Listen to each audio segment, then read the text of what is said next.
You don't exist anymore. That's not a metaphor.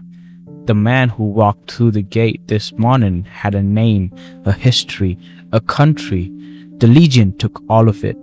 They gave you a new name, a new birth date, a new nationality on paper.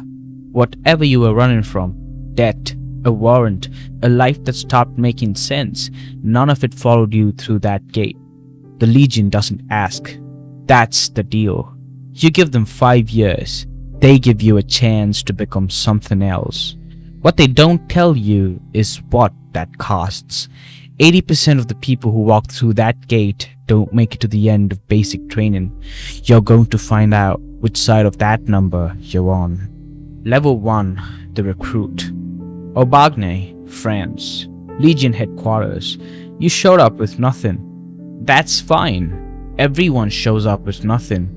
Some of them are running from criminal records, some from bankruptcy, some from wars they fought in countries that no longer wanted them, some just from themselves. The Legion doesn't care. They put you in a room with 40 other men who speak 12 different languages, and they start breaking you down immediately. Not physically, not yet, psychologically first. They take your phone, your clothes, your documents. They give you a number. You are no longer a person with a history. You are a candidate. You will be a candidate for 4 months. Your drill instructor is a corporal named Brand, who'd been in a Legion for 11 years and has the specific calm of someone who's seen every version of a man break and know exactly which pressure point does it fastest. He doesn't shout.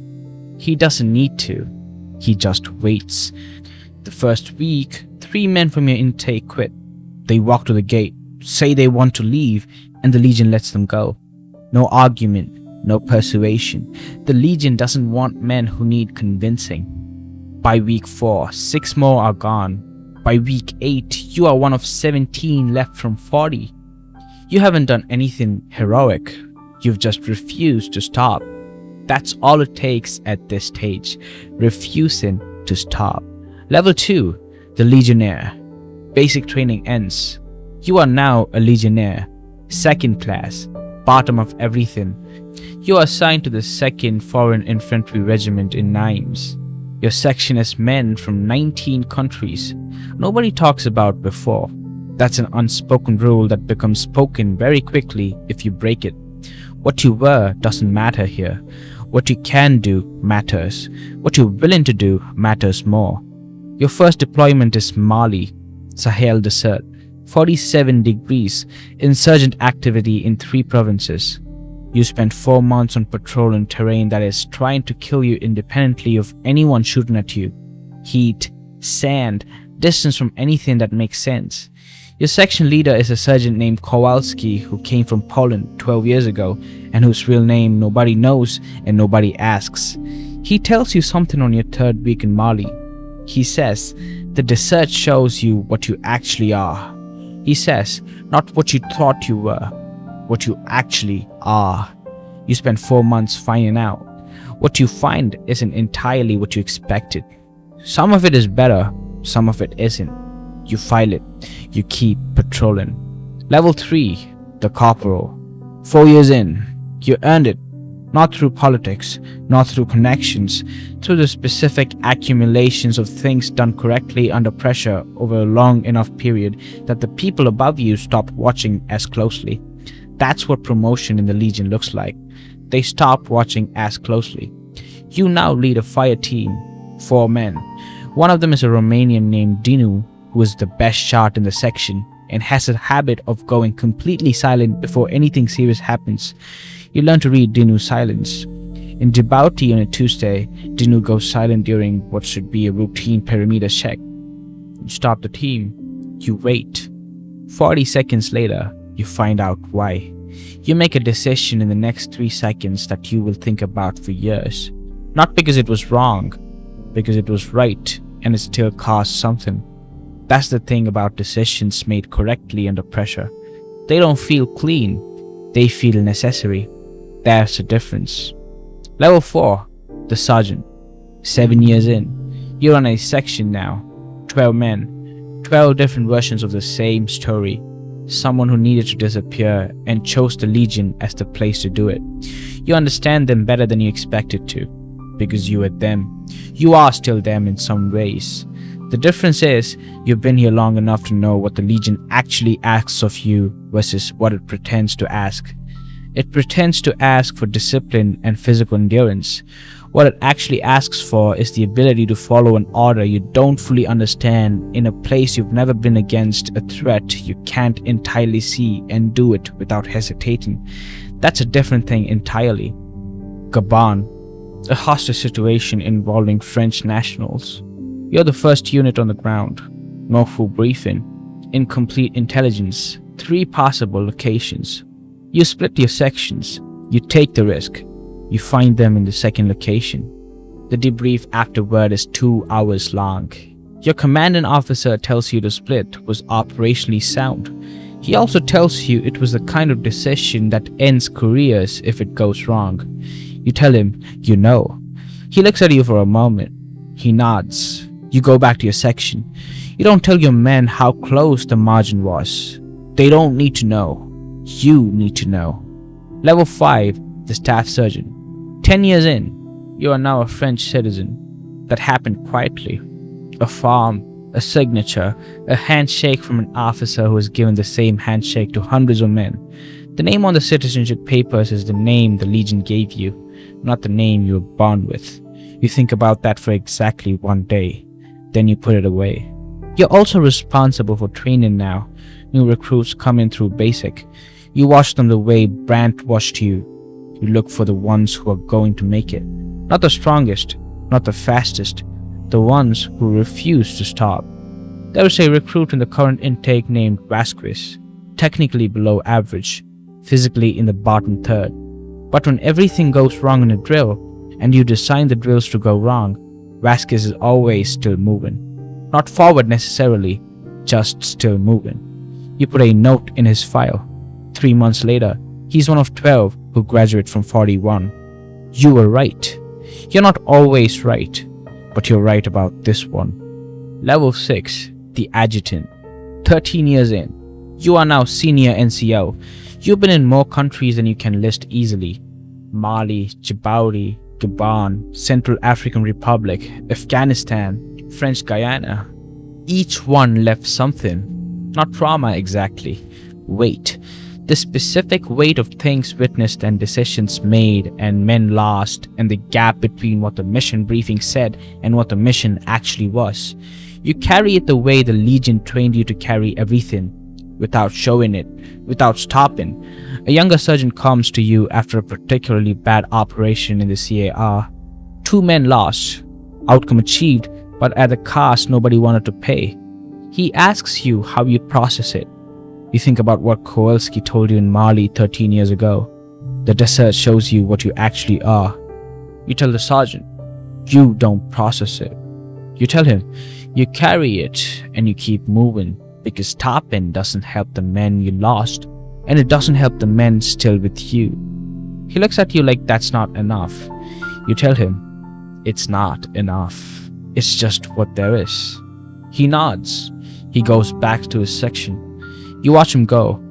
You think about Dino. The silence before Djibouti. 3 seconds. You still think about the 3 seconds. Level 7, the Lieutenant. 16 years in. You're commissioned. That doesn't happen often in the Legion. NCOs who earn a commission have a specific credibility that academy graduates spent years trying to replicate. You have it because your men have seen you in the places the decisions get made. You command a company now. 120 men. The job at this level is different from everything before it. Before we execute it. Now you plan. You sit with maps and intelligence assessments, and you build the operation that your surgeons will execute. And you understand for the first time how much the person planning the operation doesn't know about what it actually feels like to be inside it.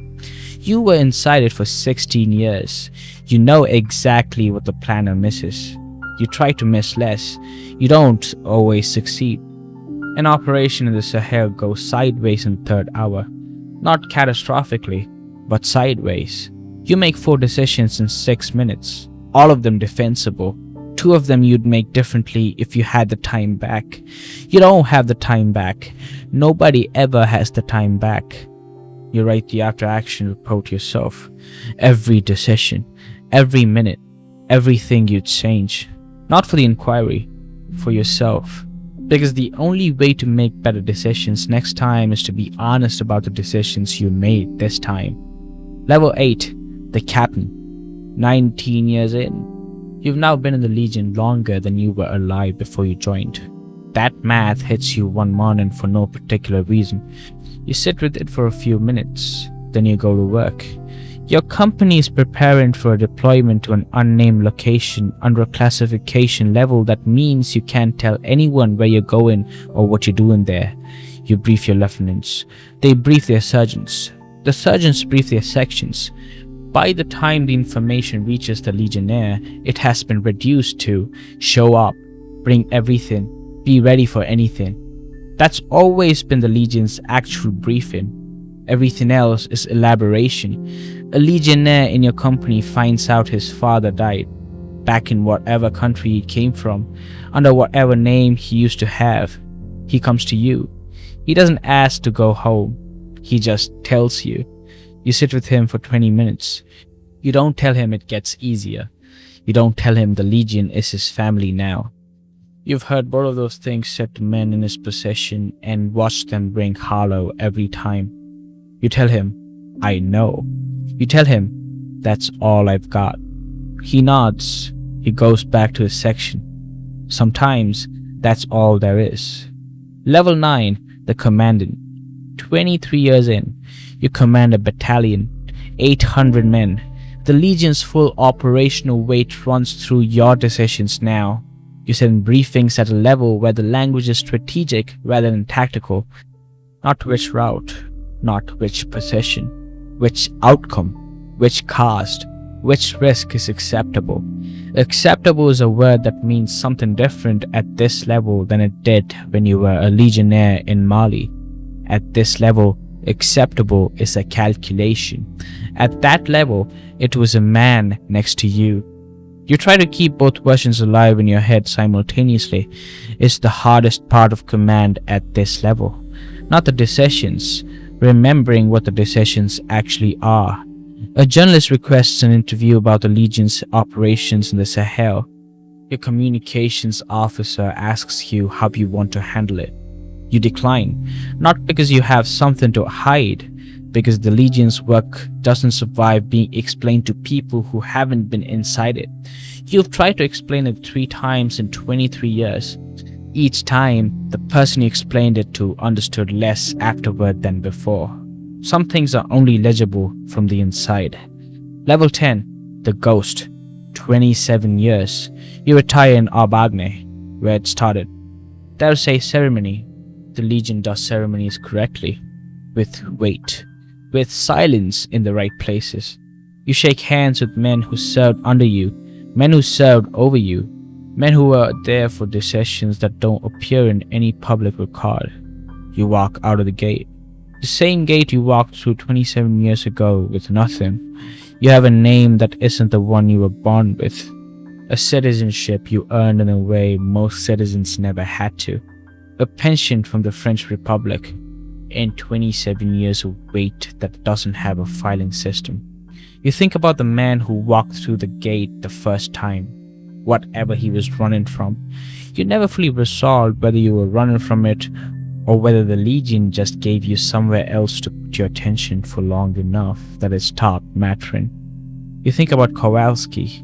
The desert shows you what you actually are. You know what you actually are now. You're not sure it's what you would have chosen, but it's what the 27 years made. And the 27 years are yours in a way that nothing before them ever was. Somewhere right now, a man is walking through that gate. New name, new start, no idea what's coming. 80% of the people who walk through that gate don't make it. He doesn't know yet which side of that number he's on. He's about to find out.